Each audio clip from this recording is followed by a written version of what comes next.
2023-24 విద్యా సంవత్సరంలో మన పాఠశాలలోని హైయెస్ట్ క్లాస్ విద్యార్థులను అంటే మెర్జింగ్ కాబడిన ప్రాథమిక పాఠశాలల్లో 2వ తరగతి విద్యార్థులను, మెర్జింగ్ కాని ప్రాథమిక పాఠశాలల్లో 5వ తరగతి విద్యార్థులను, అప్పర్ ప్రైమరీ పాఠశాలల్లో 7 లేదా 8వ తరగతి విద్యార్థులను ఏ పాఠశాలలకు ట్రాన్స్ఫర్ చేయాలి, ఏ పాఠశాలలకు ట్రాన్స్ఫర్ చేయకూడదు అనే అంశాలను గురించి ఈ వీడియోలో డీటెయిల్గా తెలుసుకుందాం. నా ఛానల్ని మీరు మొదటిసారి చూస్తున్నట్టయితే సబ్స్క్రైబ్ చేయండి, మీ ఫ్రెండ్స్కు షేర్ చేయండి, అలాగే లైక్ చేయడం మర్చిపోకండి. నేను అప్లోడ్ చేసే ప్రతి వీడియో మీరు వెంటనే నోటిఫికేషన్గా పొందాలంటే బెల్ ఐకాన్ను యాక్టివేట్ చేసుకోండి. ఇక ఆలస్యం చేయకుండా టాపిక్లోకి వెళ్ళిపోదాం.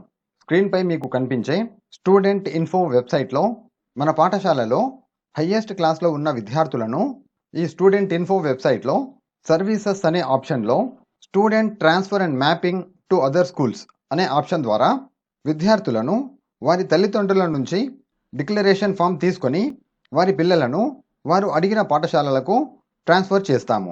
కొంతమంది తల్లిదండ్రులు వారి పిల్లలను కేజీబీవి, ఏపీ మోడల్ స్కూల్, అలాగే గురుకుల పాఠశాలలకు పంపుతామని చెప్పవచ్చు. కానీ కేజీబీవి, ఏపీ మోడల్ స్కూల్, అలాగే గురుకుల పాఠశాలల్లో విద్యార్థుల ఎంపిక రిటర్న్ ఎగ్జామ్ ద్వారా జరుగుతుందని విద్యార్థుల తల్లిదండ్రులకు వివరించి వారి పిల్లలను కేజీబీవి, ఏపీ మోడల్ స్కూల్, అలాగే గురుకుల పాఠశాలలకు విద్యార్థులను ట్రాన్స్ఫర్ చేయకూడదు. ఇప్పటి వరకు ఏ పాఠశాల వారైనా మీ పాఠశాలలోని విద్యార్థులను కేజీబీవి, ఏపీ మోడల్ స్కూల్, అలాగే గురుకుల పాఠశాలలకు ట్రాన్స్ఫర్ చేసి ఉంటే ఆ సంబంధిత పాఠశాలల నుంచి transfer and mapping students acceptance అనే ఆప్షన్ ద్వారా ఆ విద్యార్థులను సెండ్ బ్యాక్ చేయించుకొని వారిని తిరిగి student transfer and mapping to other schools అనే ఆప్షన్ ద్వారా మీ పాఠశాలకు దగ్గరగా ఉన్న పాఠశాలలకు ట్రాన్స్ఫర్ చేయాలి. మన పాఠశాల నుంచి హయ్యెస్ట్ క్లాస్ విద్యార్థులను ట్రాన్స్ఫర్ చేసే విధానాన్ని ఇంతకుముందు వీడియోలో క్లియర్గా ఎక్స్ప్లెయిన్ చేయడం జరిగింది.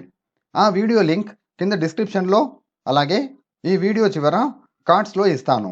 అక్కడి నుంచి ఆ వీడియో చూడవచ్చు. నా వీడియో నచ్చితే నా ఛానల్ని సబ్స్క్రైబ్ చేసి, లైక్ చేసి, మీ ఫ్రెండ్స్కు షేర్ చేయండి. Thank you.